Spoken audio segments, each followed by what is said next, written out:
Most people feel trapped. Their mind feels narrow and small. They can't escape the bubble of repetitive negative thoughts. They lack clarity on what to do with their life. They don't know that one thing they want to commit to because everyone in the self-help space yells at them to focus on one thing, but that completely misses the point. You don't focus on one thing. You focus on one mission, which requires you to learn many things. If you only focus on one thing, that's a surefire way to make yourself dependent on that thing so that you can adapt, and therefore you are replaceable. They have these random ambitions like gaining some followers on social media, starting some random business they found out about online, trying to get a girl to end their loneliness or any other thing they can latch onto for some sense of direction in their life. Those things in particular, like building a business, seem worthwhile because at least it's a different path from the dead-end one that our botched culture set them on. It's no wonder why most people fail to start. It's no wonder why they question everything they do. It's no wonder why most people struggle to achieve anything worthwhile. So they slowly start to accept that maybe they were meant to be average. Maybe you were meant to wake up, hit snooze 4 times, walk the dog, commute to work, act like you enjoy the people there, act like you care about your task, commute home, argue with your significant other, watch TV,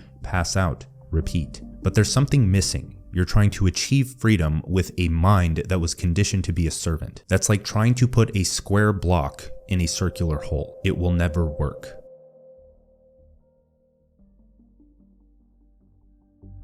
I want to start this section off with a sentence that I think will help. The greatest skill you can develop is the ability to figure it out. That's what we need to talk about. We need to talk about how to figure out what you want out of life.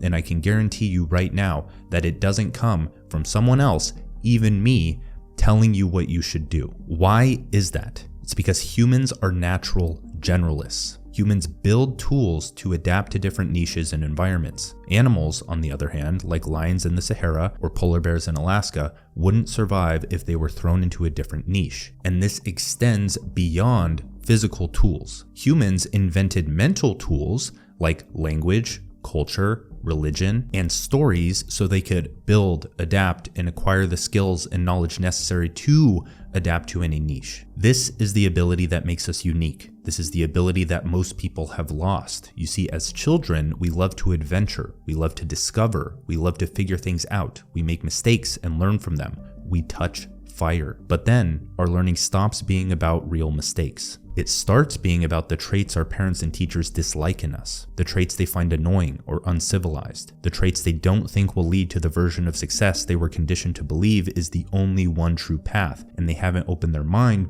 to the discovery that there is never only one true path. And what is that one true path that they want you to go on?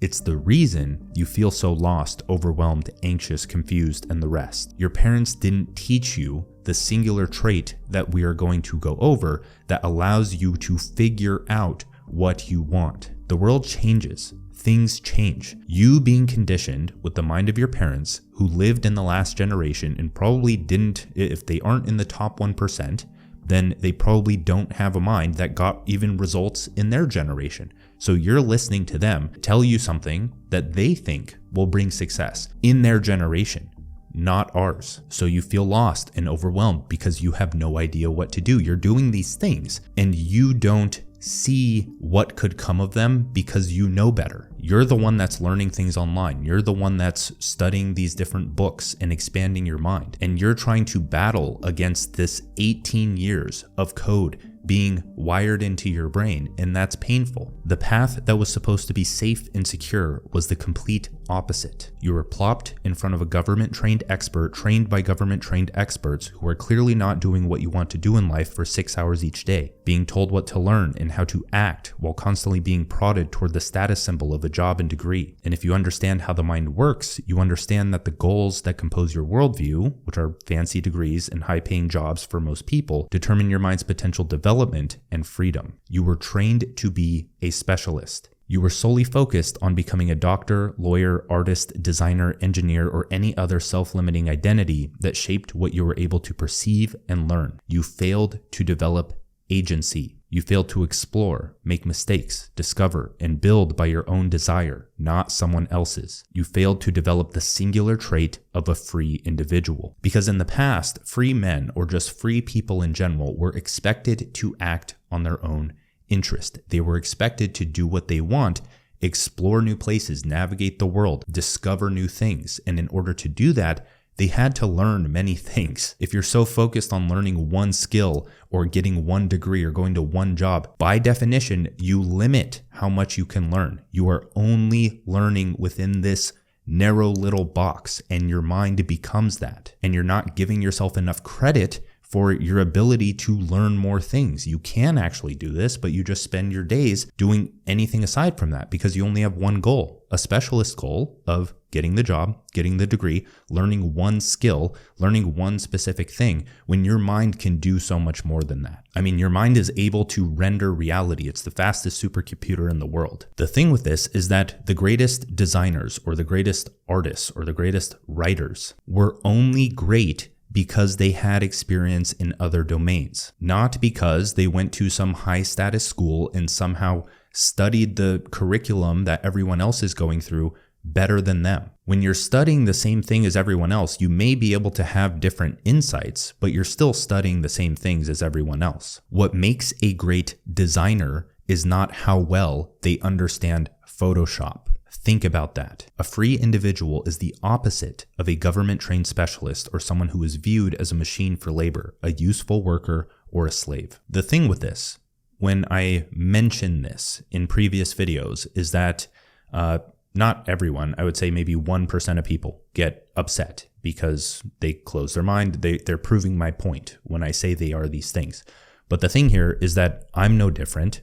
The people who don't react to this specific thing are any different. We're all slaves in our own regard. It's not physical, it's mental, because we're learning to navigate this world. The only thing that I'm trying to do, I'm not trying to make you feel bad. You are making yourself feel bad and reacting because of it, because of how you perceive what I'm saying right now, when that's not the intention at all. My intention is to make you aware of something so you can improve your life. And if you see it any different from that, then that's going to be difficult to overcome. Okay, so I danced around the point a bit in how to figure out what you want out of life, but it's absolutely necessary that you have awareness on what you don't want out of life. I'm digging deep. I'm exaggerating the point. I'm saying you're a slave and you're all these other things when I know you're not a slave. You're not in physical chains right now, but metaphorically, the concept of what one is, you could potentially be that in some area of your life. So by becoming aware of that, because most slaves don't know they're slaves because it's just the norm, it's being average. If we want to define what a slave is, it's being average.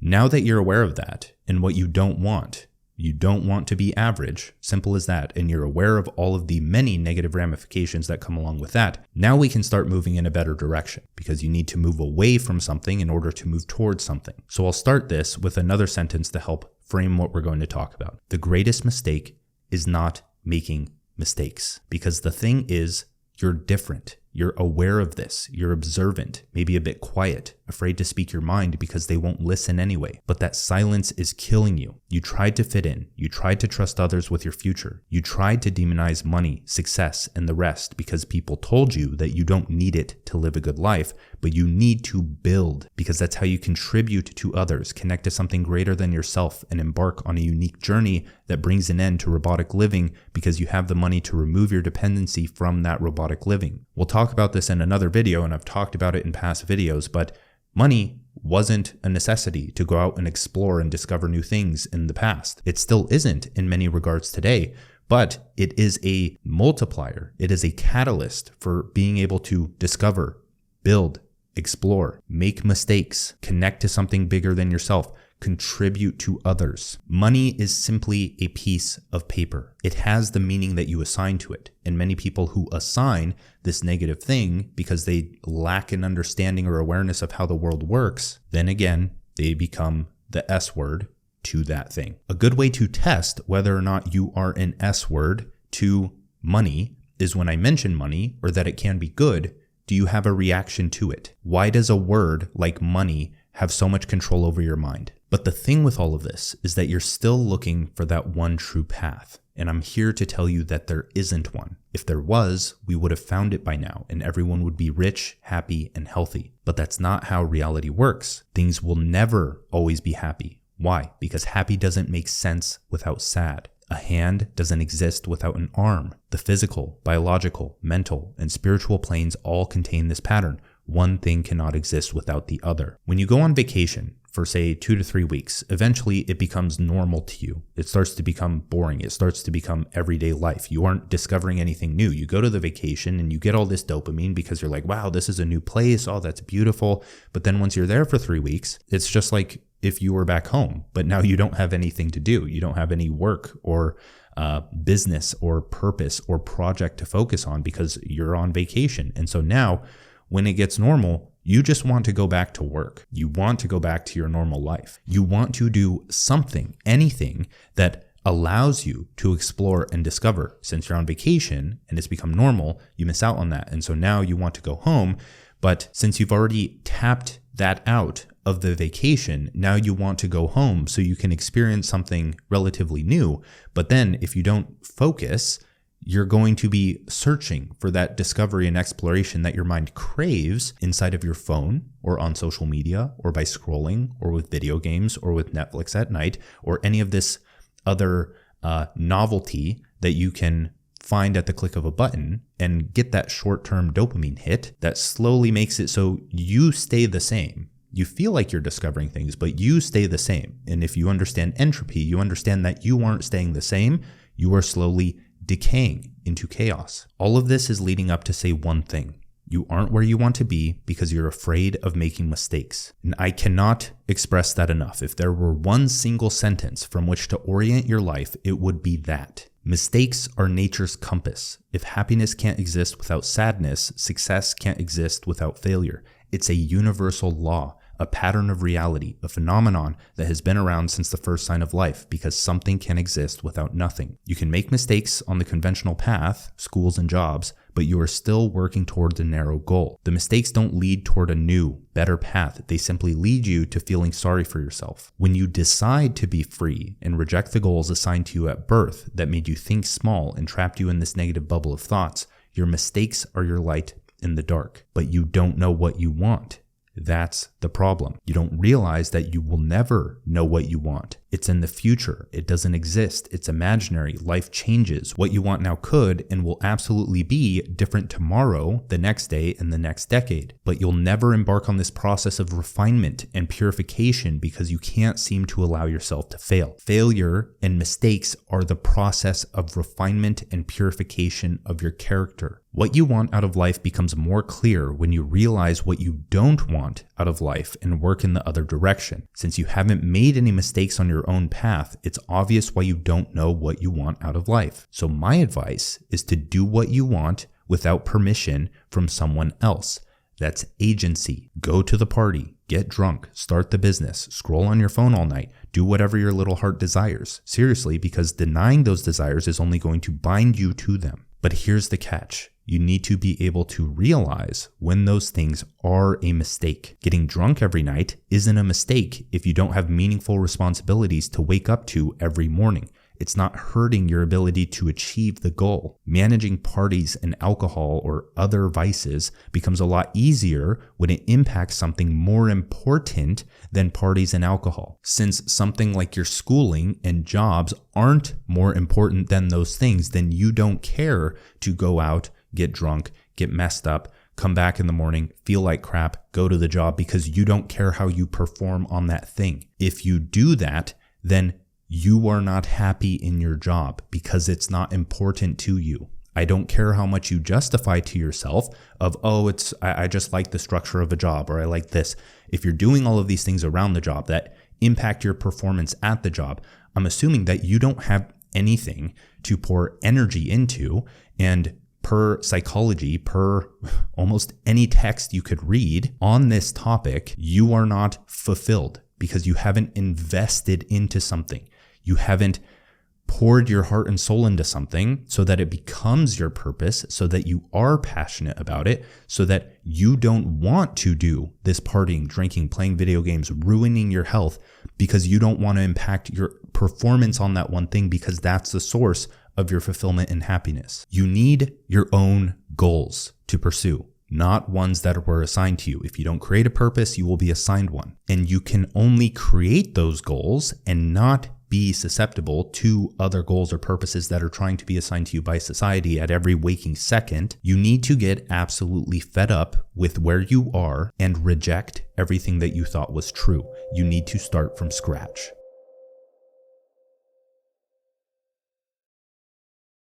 To break things down even further, we now need to talk about how to make the greatest comeback of your life, because you understand how to get what you want. If you missed it in that last section, how to figure out what you want, it's trial and error. That's it. I could go in and I could explain how that works in multiple different examples and situations in your life, but it's trial and error. You make mistakes because mistakes give you direction. And if you latch on to this goal and this path and this prescription that someone else created for you, you think you're going to get the same results as them, but you're probably not going to. A lot of the times you may, if those results are mediocre and easy to acquire and everyone else in society is doing them, like getting a job, getting a degree, getting everything else, but then it's not fulfilling because everyone else is doing it. You're not unique. So you understand how to pave the way. You're just afraid to start and go into the unknown. So let's wrap this up and start this next section with a quote from Krishnamurti. Tradition becomes our security, and when the mind is secure, it is in decay, entropy.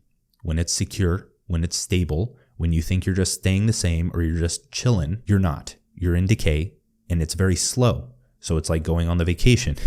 You don't really notice it becoming normal, and then it becomes normal and you're like, holy crap, I'm in a much more terrible situation than I was. And it's so much harder to dig out once you let that go for too long. Life is tricky in that way, where you dig yourself into this hole and you don't even realize it. And when you do realize it, it becomes very difficult to get out. You cannot make discoveries in the known. It just doesn't make sense. Please realize that. You absolutely cannot live a full, open, and non-robotic life if you operate by what your parents and teachers planted in your head. Sure, you can be happy at times, like all people are, but being deeply fulfilled is a different story. Most people haven't experienced that feeling because it's unknown to them, so they don't bother searching for it and instead project their insecurities by telling you how fulfilled they are working as a robot would. The lines of code are engraved on their brain, and again, you can't perceive what is a mistake if you don't have a goal that allows you to. So, living the life you live now is perfectly fine to you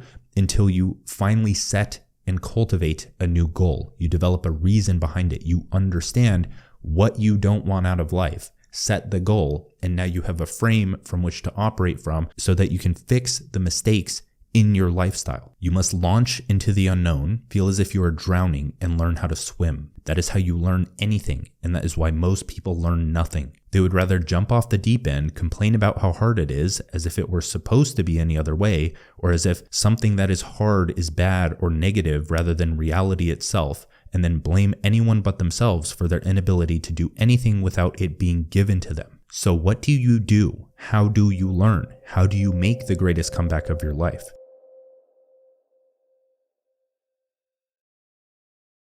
The first step is to get mad at where you are. Because the best periods of my life, as I've said before, came after getting absolutely fed up with the lack of progress that I was making. I didn't care what I did. I just had to do something. I would try anything to get out of that situation. Most people would call that desperation, but I would call it a mind that's hungry to learn, grow, and evolve to the next level. The goal isn't to immediately find one thing that eases your pain after jumping into the unknown. The goal is to accept a radical shift in how you live. You must realize that all of your actions compounded to where you are right now, and if you continue doing those things, you will remain where you are. The only real change is behavior change, so say goodbye to almost everything you hold on to so tightly right now that you think aren't that bad. You clearly can't manage them well. You must become disgusted with where you are. You must fabricate a mental rock bottom. Write down everything you don't want in life. The stupid mind, the pudgy body, the sluggish energy, the dead-end relationships. Reject them. You're allowed to be extremely negative, as negative energy is much more potent than positive, but you must channel it toward forging a new identity. I'm not telling you to make simple habit changes or take the soft approach to change. I'm telling you to completely flip the switch overnight. Because if you do this correctly, if you gain absolute awareness on what you don't want out of life, then this isn't a difficult process. What I mean by that is if you gain absolute awareness of what you don't want in life, then you will never do those things again. If you want to do those things again, you do not have absolute awareness of where that will lead you in life. You don't understand the pain and the stupidity of doing those things yet. And when you do that, you won't want to do anything other than the opposite of that thing.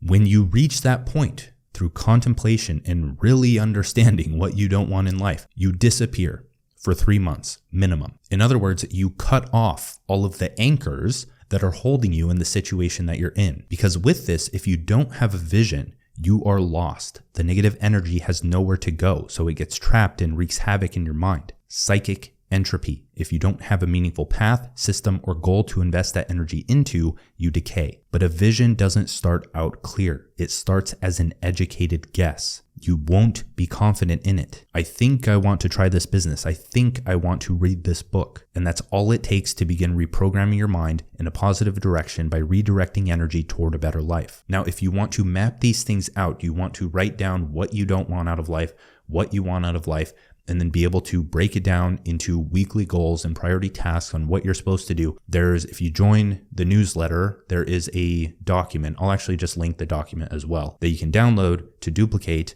to Cortex and fill it out. Now that you're brutally aware of what you don't want, laser in on what you think you want. Fix your physical diet, fix your mental diet, go on more walks, learn a new skill, go to the gym, talk to someone new today. You're in the unknown. For Christ's sake. Yes, it's going to be a bit uncomfortable, but that doesn't take away from the fact that a mediocre life is the most uncomfortable thing in the world. Once you realize that, truly realize it, everything else doesn't seem so bad. Give yourself 3 months, not 2 weeks. You need enough time to invest the right amount of energy to the point of seeing that thing as important. Like a song you don't like, but when you listen to it enough, it becomes your favorite song. The gym isn't going to be fun the first time. The skill is going to be difficult the first time, but as your skill begins to match the challenge of the situation, you begin to find the game extremely addicting to the point where it's all you want to do. When many people learn something new, especially when they haven't been in school for a long time, the first thing they say is usually, oh, this is overwhelming, or this is really hard. Yeah,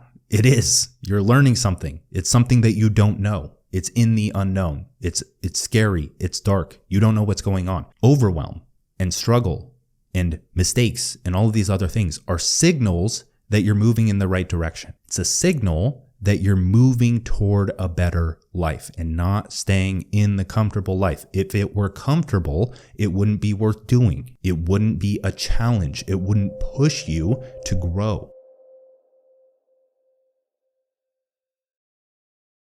So that leads us into our last point to tie everything together. If it wasn't a mistake, you didn't learn a thing. Because again, the best decisions of my life are the ones that most people think were stupid. And it's actually quite fun because I can give myself permission to do these stupid things and discover so much in the process. A lot of people hold themselves back from doing these stupid things, which is smart for many people if they can't pull through or they're ruining their lives doing it, but just be smart about these things. The most massive mistakes in my life are the ones that have led to the most growth. In 2018, I maxed out my first credit card to try to make a business work. In 2019, I got rid of everything I owned except for a bag of clothes and my laptop and flew to a different country. In 2020, I signed a lease on an apartment that was 2x what I could afford, and this forced me to make my business work. The catch here is that these don't start as mistakes. They start as risks. The payoff of that risk is the mistake, because if that risk only led to success, you wouldn't learn a thing and you wouldn't be able to replicate it. So am I telling you to do something that's absolutely stupid and you know you shouldn't do? No, you need at least a shred of self-belief that you think you can make it work. You're not just going and doubling your rent because it'll somehow again, you're searching for the quick fix. If you have the quick fix mindset and you think, oh yeah, if I just go double my rent, then I'll make 10 times more in my business. No, you have to understand the process of putting yourself in a stressful situation. It has to be calculated